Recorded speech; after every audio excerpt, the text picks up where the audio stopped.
तो इसके ऊपर घड़े लगाए गए हुए थे। तो पहले ज़माने में घड़े भी लगते होंगे, तो वो हम समझे कि खजाना वगैरह निकला है। जैसे महाराजा रंजीत सिंह हो गया, ठीक है ना, और उसके बाद दीनानाथ पटवारी जो महाराजा रंजीत सिंह का, वो सबसे पहले बाबा जी का मरीद हुआ। बाबा जी ने कहा जा तू राजा लग गया तो तू मूड़ा पहन तो तू चला जाते हो। 2 दिन बाद महाराजा रंजीत सिंह ने उसको गिरफ्तार करवा दिया। तू कैसे कि मैं राजा बनागा तो मैं तो उन्होंने कैद करता है। तो उसी टाइम ही महाराजा रंजीत सिंह ने कश्मीर का राजा दीनानाथ को लगा दिया। अस्सलाम वालेकुम, आप देख रहे हैं वायरल पॉइंट। मैं हूं ज़ुबैर अवान। आज लाहौर के एक तारीख़ी घर में मौजूद हूं।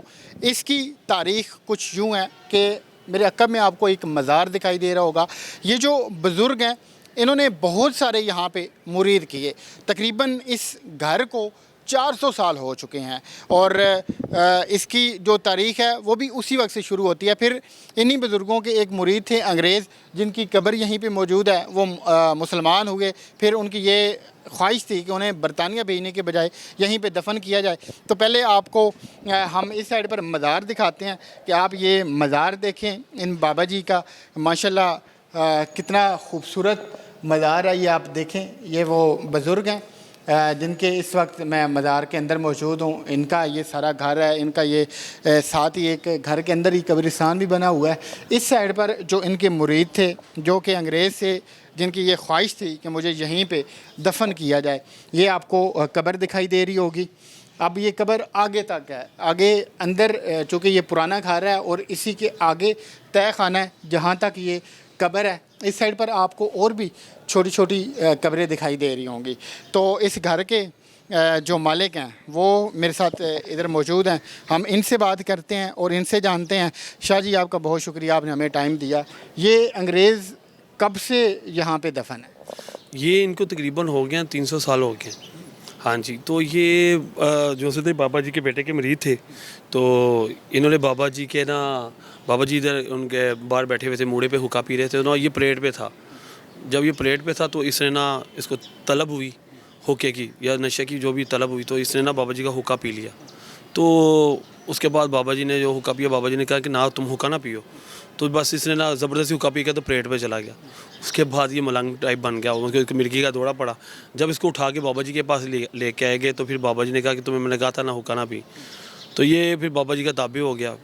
इसने सारी ज़िंदगी उसके बाद जो सीधे बाबा जी की खिदमत की, बाबा जी की खिदमत की। जब इसने कहा कि मैं मर जाऊँगा तो मेरी ख्वाहिश होगी कि मुझे बाबा जी के पैरों में दफन करना है। तो फिर इसकी इसने जब तक इसकी ज़िंदगी हयात है, जब ये तफीम मर गया तो फिर इसको दफन किया गया।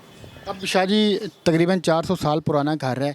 आपको कब पता चला कि यहाँ इस जगह के ऊपर उसी अंग्रेज़ की कब्र है? तकरीबन 7 साल हो गए, 6-7 साल हो गए। हमने जब ये बेसमेंट निकाली तो कब्र तो हमें पता था ना, क्योंकि ये बुक्स में हमारे लिखा हुआ है। तो उसके बाद जब हमने बेसमेंट निकाली ना, तो ये पहले चीर वाली कब्र होती थी, मतलब कि तवीज़ इधर है और जो सी कब्र होती अंदर होती थी, उठा के जो मैयत को आगे किया जाता था। तो इसके ऊपर घड़े लगाए गए हुए थे। तो पहले ज़माने में घड़े भी लगते होंगे, तो वो हम समझे कि खजाना वगैरह निकला है। लेकिन जब वो हमने ना वो एक घड़ा निकाला तो देखा नीचे कब्र है। कब्र में कोई बंदा जो सोया हुआ है। तो बस हमने उसको दोबारा वैसे बंद करके तो उसको ना ब्लैक बंद कर दी।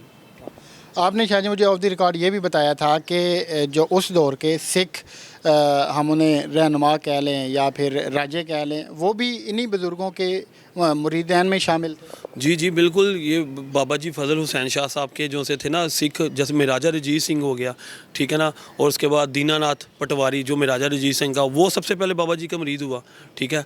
उसके बाद इतना कि दीनानाथ पटवारी को बाबा जी ने बिशारत दी कि तुम कश्मीर के राजा लग जाओगे, ठीक है। तो उसने, उसकी बीवी बाबा जी को बड़ा मानती थी, क्योंकि बाबा जी जो मुंह से बात करते थे पूरी होती थी। तो ऐसे ही हुआ कि बाबा जी की एक स्टोरी है कि लिखा हुआ बुक्स में कि जो दीनानाथ पटवारी था वो इधर आया बाबा जी के पास, उसकी बीवी लेके आई। तो बाबा जी ने अपना मूड़ा उठा के उसके सर पे रख दिया, उससे कहा कि तुम ऐसे ना घर वापस चले जाओ। तो बाबा जी ने कहा जा तू राजा लग गया तो तू मूड़ा पहन तो तू चला जाते हो। तो जब वो वक़्त का पटवारी था तो उसने मूड़ा पहन के, तो जब वो अंदरून शहर में वो गुजर के अपने घर तक पहुंचा तो लोग उसका बड़ा हंसी मजाक बनाया कि यार तू पटवारी हो के क्या काम कर रहा है। तो बाबा जी ने हुक्म दिया था कि तूने मूड़ा नहीं उतारना, घर में जा के उतारना। तो वो उसने जब ऐसे उसको लोग हंसी मजाक बनाते रहे, जब उसने घर में जाके अपना मूड़ा उतारा तो लोग ने बड़ा मजाक उड़ाया, लेकिन उसने बाबा जी की बात मानी। मूड़ा उतार के उसने गया तो 2 दिन बाद वो ना पकड़ा गया। 2 दिन बाद राजा रजीत सिंह ने उसको गिरफ्तार करवा दिया। कोई ख़जाने में कोई रफड़ पड़ा या कोई भी ऐसा मसला हुआ। तो वक्त बताता है कि दीनानाथ को ना बेड़ियाँ पड़ी हुई थी, तो ना बेड़ियाँ पड़ी हुई थी, तो वो उसकी बीवी ने उसको मिले जाके, तो उसने कहा कि बाबा जी को पूछे तू कैसे कि मैं राजा बनांगा तो मैं तो उन्होंने कैद करता है। तो वो फरियाद लेके बाबा जी के पास है कि तुसी क्या सी कि वो राजा बनेगा, तो फड़िया गया। तो वो वाकई जी वक्त बताता है कि ना बाबा जी ने कहा कि उन्होंने कहा जिहड़े मेरे 200 शरफी है ना, 200 रुपया ना वो ਤੁਹਾਡੇ ਵੱਲ मेरा बनता है, ठीक है ना, 200 शरफी ਤੁਹਾਡੇ ਵੱਲ बनती है, मैं चोर नहीं हाँ, बस ये आप उसको बस ऐ कह दो। तो जब उसने बाबा जी उसकी बीवी ने जब दीनानाथ को बताया कि जी उस बाबा जी ने यह दसिया कि 200 शरफियाँ जड़ियाँ तेरी वाल बनदी ना, मेरियां नहीं बनदियाँ, मैं ਤੁਹਾਡੇ वाल मेरियां बनदियाँ, वो उसने बताया। तो उन्होंने कहा चलो ठीक है। तो जो कहते कि दीनानाथ आए, महाराजा रजीत सिंह आए तो ऊँचा ऊँचा रोला पाई, तो ये भी बात उसको करके आई। तो ये हुआ कि जी दीनानाथ ना वो जब रजीत सिंह उससे गुजरा था परेड करके, तो दीनानाथ ने ऊंचा ऊंचा शोर मचाना शुरू कर दिया, मैं बेगुनाह मेरा साफ करो, मैं बेगुनाह मेरा साफ करो। तो महाराजा रजीत सिंह ने कहा ये कौन शोर मचा रहा है? उन्होंने कहा दीनानाथ पठान। उसका उसको मेरी अदालत में लेके आया, दरबार में लेके आया, जो दरबार में बेड़ियाँ पहन के उसको लेके आया। उन्होंने कहा दीनानाथ क्यों इतना शोर मचा रहे हो? तो दीनानाथ ने कहा मैं साफ करो, मैं बेगुनाह हूँ, मेरी 200 शरफियाँ आपकी तरफ निकलती हैं। तो जब दीनानाथ का हिसाब किया गया तो दीनानाथ की वाकई 200 शरफियाँ उसके अंदर निकलती थी। तो उसी टाइम ही महाराजा रजीत सिंह ने कश्मीर का राजा दीनानाथ को लगा दिया।